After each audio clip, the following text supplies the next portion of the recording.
Brought to you by TechnoSpark 20 series smartphones.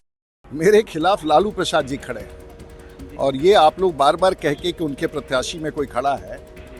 मेरे नज़र में लालू जी की छपला में या सारण में या बिहार में कोई स्वीकार्यता नहीं है। खिलाफ है, उनके शासनकाल के खिलाफ है, उनके भ्रष्टाचार के खिलाफ है, उनके सोच के खिलाफ है और बिहार की जनता कतई उनको स्वीकार करने के लिए तैयार नहीं। नमस्कार, बिहार तक देख रहे हैं और मैं हूं शुभम।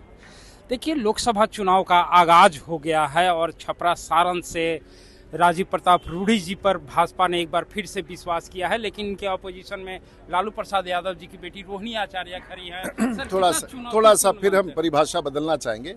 मेरे खिलाफ लालू प्रसाद जी खड़े हैं और ये आप लोग बार बार कह के कि उनके प्रत्याशी में कोई खड़ा है।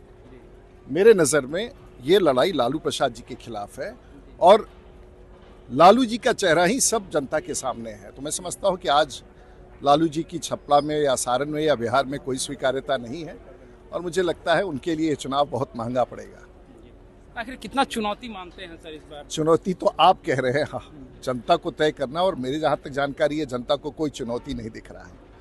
जहाँ तक देखने में आ रहा है कि सर अभी महागठबंधन में मुकेश सहनी जी ने भी ज्वाइन कर लिया है। 3 सीटें राजद ऑफर की है महागठबंधन। इसको लेकर के क्या हमें इन लोगों के बारे में कोई टिप्पणी नहीं करना है। व्यक्तियों की पार्टी का कोई बहुत बिहार की राजनीति में भविष्य नहीं है। थोड़ा बहुत बार्गेनिंग कर सकते हैं लेकिन जनता में स्वीकार्यता कतई नहीं है। सर एक आ रही है खबर कि रोहिणी आचार्य लालू जी के गार्ड को अपने कैंपेन में यूज कर रही हैं। ये तो चुनाव आयोग को देखना है और इस विषय पर चुनाव आयोग देख रहा है। मुझे जानकारी मिली है कि एनडीए के कई घटक दलों ने इस पर शिकायत दर्ज की है। मुझे इस पर कोई टिप्पणी नहीं करना है। निश्चित रूप से चुनाव आयोग इसको देखेगा। तो आने वाले दिनों में सर जनता के बीच क्या नया कुछ? मैं जनता के बीच कुछ नया लेके नहीं जा रहा हूँ।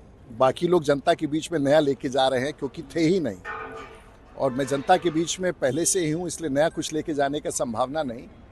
और मुझे लगता है कि जनता, बिहार की जनता और बिहार के लोग बहुत समझदार हैं और ये लड़ाई फिर से मैं दोहराना चाहूँगा, ये लालू यादव जी के खिलाफ है, ये राष्ट्रीय जनता दल के खिलाफ है, उनके छवि के खिलाफ है, उनके शासनकाल के खिलाफ है, उनके भ्रष्टाचार के खिलाफ है, उनके सोच के खिलाफ है और बिहार की जनता कतई उनको स्वीकार करने के लिए तैयार नहीं। तो ये थे हमारे साथ राजीव प्रताप रूढ़ी, जिनका साफ कहना था कि अब लड़ाई जो है रोहिणी आचार्य के बीच नहीं है, यह लड़ाई लालू प्रसाद यादव जी की चुनाव है और इस चुनाव में निश्चित रूप से यह जीत हासिल करेंगे। शुभम निराला, बिहार तक, पटना।